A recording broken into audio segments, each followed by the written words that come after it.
ধোনি বনাম কোহলি ম্যাচে মারামারি। শনিবারের ম্যাচের পরই ঝামেলা সমর্থকদের মধ্যে, প্রকাশ্যে চলে এলো ভিডিও। আইপিএলে চেন্নাই বনাম বেঙ্গালুরু ম্যাচ থাকলে বরাবরই উত্তেজনা তৈরি হয়। সেই উত্তেজনার মাত্রা ছাড়িয়েছিল গত শনিবার। ম্যাচের পর দু দলের সমর্থকেরাই অভিযোগ করেছেন তাদের উপরে হামলা করা হয়েছে। তবে অভিযোগ বেশি চেন্নাই সমর্থকদের। চেন্নাই এবং বেঙ্গালুরু ম্যাচে আইপিএলের দক্ষিণী ডার্বি হিসেবে পরিচিত। সেই ম্যাচে যে উত্তেজনা বেশি থাকে এটাই স্বাভাবিক। গত শনিবার দু দলে প্লে অফে ওঠার লড়াই ছিল। মরণবাচন ম্যাচ খেলে সমর্থকদের আবেগও ছিল বেশি, সেটাই টের পাওয়া গিয়েছিল পরে। ম্যাচের আগে থেকেই শুরু হয়েছিল ঝামেলা। বেঙ্গালুরুর মাঠে খেলা থাকায় চেন্নাই সমর্থকদের হেনস্থার মুখে পড়তে হয়েছিল। ম্যাচের পর আরসিবি পোস্ট করে সমর্থকদের ধন্যবাদ জানায় মাঠে আসার জন্য। চেন্নাইয়ের তরফে সমর্থকদের কাছে আবেদন করা হয় সাবধানে বাড়ি ফেরার জন্য। তবে চেন্নাই সমর্থকদের অভিযোগ, স্টেডিয়াম থেকে বেরিয়ে নানাভাবে তাদের বিরক্ত করেছে আরসিবি সমর্থকেরা। কেউ কেউ নিগ্রহের অভিযোগ করেছেন। মহিলা সমর্থকদের অভিযোগ বেশি। তারা জানিয়েছেন হুমকি দেওয়া হয়েছে রাস্তায়।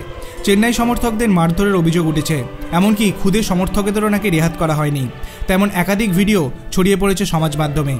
পাল্টা বেঙ্গালুরুর কিছু সমর্থক জানিয়েছেন হারের দুঃখে তাদের ওপর আক্রমণ চালিয়েছে চেন্নাই সমর্থকেরা। কয়েকজন বেঙ্গালুরুর সমর্থককে রাস্তায় ফেলে মারধর করেছে বলে অভিযোগ করা হয়।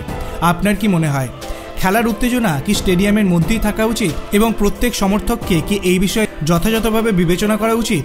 আপনার অভিমত আপনি কমেন্ট সেকশনে জানাতে পারেন। ভিডিওটি ভালো লাগলে লাইক করবেন, চ্যানেলটিকে সাবস্ক্রাইব করতে ভুলবেন না। ধন্যবাদ।